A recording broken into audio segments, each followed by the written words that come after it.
Hello everyone, today we are going to talk about drone maintenance tips.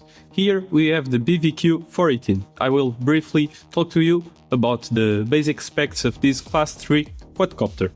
This drone, it can carry upwards to 7 kilograms of payload, and we have more than 40 payloads already integrated with this system. It can fly up to 90 minutes in the air, and you can always land and do a quick turnaround with less than a minute or so, doing a hot swap of the batteries, and you can proceed with your mission.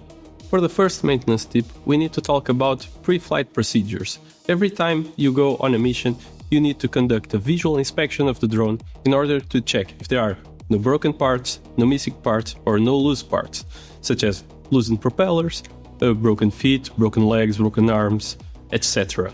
You need always to check if your payload is well tightened, if your batteries are fully charged, if your batteries are in a good state of health. Always confirm your propeller orientation and that they are folded and properly tightened before operation. Ensure as well that the rotors can freely spin before flying. Like this, you'll make sure you'll have successful flights for your mission. For the second maintenance tip, we need to talk about post-flight procedures. The first post-flight procedure, and the one that is the most important thing, is turn off your drone.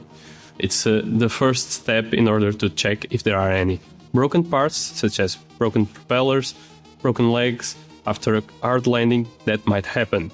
Check if your locks are properly tightened, and also check if there are no broken parts in the side panels of your drone.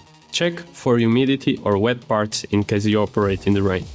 Follow specific procedures to repair damaged parts and cleaning as outlined in the manual. For the third tip, you need to conduct a monthly examination of your drone to inspect internal parts and electronics. For that, you need to proceed with the opening of the side panel of the drone and inspect if there are any kind of rust, dust, or any anomaly with the electronics inside.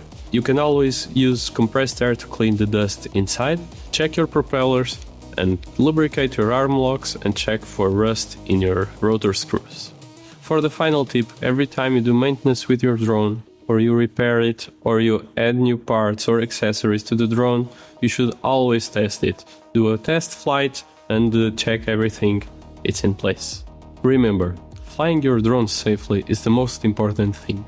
Always make sure to comply with the manufacturer guidelines and the drone regulations of your country. By following these tips, you'll ensure the reliability and longevity of BVQ418.